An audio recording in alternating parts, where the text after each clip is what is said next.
Good morning, everybody. Sunday, the 13th of December, the third Sunday of Advent, traditionally known as Gaudete Sunday, and that designation is taken from the entrance antiphon, which sadly is often replaced by hymns in the modern liturgy. But that entrance antiphon, taken from St. Paul writing to the Thessalonians, rejoice in the Lord always. He tells us, pray constantly, and for all good things, giving thanks to God.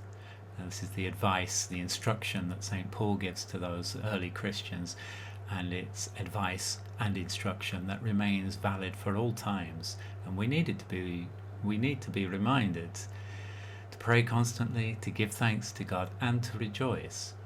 And we can allow our lives to become full of drudgery when we lose sight of the many blessings that we have. We only see the difficulties, the struggle. Yes, we live in a world wounded by sin. The consequences of original sin are all around us, but the world is still beautiful, and our lives are still very blessed in so many ways, especially for those of us who have received the gift of faith in our baptism. Faith, that hope, that love, those supernatural virtues that give a higher dimension to our life. So give thanks to God every day. Be specific in that thanks.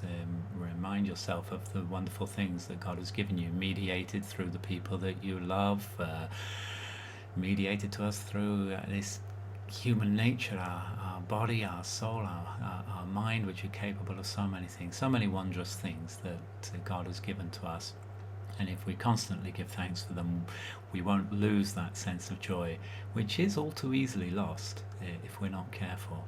But as a people of thanks, which is part of the root meaning of the word Eucharist, we are able to maintain that joy that St. Paul calls us to.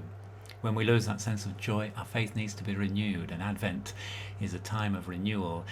The cry of John the Baptist, make straight the paths for the Lord, is one again that is always relevant for us. We have constantly to renew our faith, to return to the discipline of prayer, to give more attention to it, to put more of our heart and soul into it, to make good resolutions to live the life of charity, to root out the bad habits that obstruct charity, put us at enmity with our neighbour, and put a distance between us and God.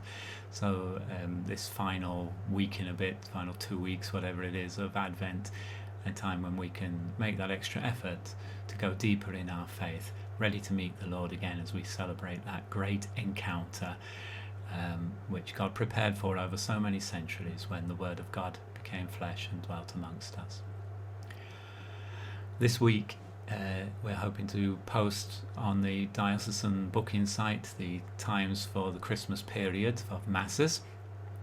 Though the booking of those Masses will become available the week before they're to be celebrated, so you'll be able to see them up there before that, but make sure you get in quickly to book for Masses.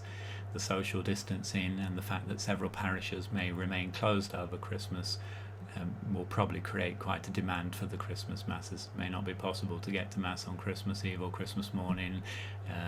You may have to celebrate the religious side of Christmas at some Mass during the Christmas octave. But anyway, hopefully this week we'll be posting what will be available, and make sure that you book quickly if you want to get a Mass. Have a very blessed Sunday, and we'll talk to you again soon.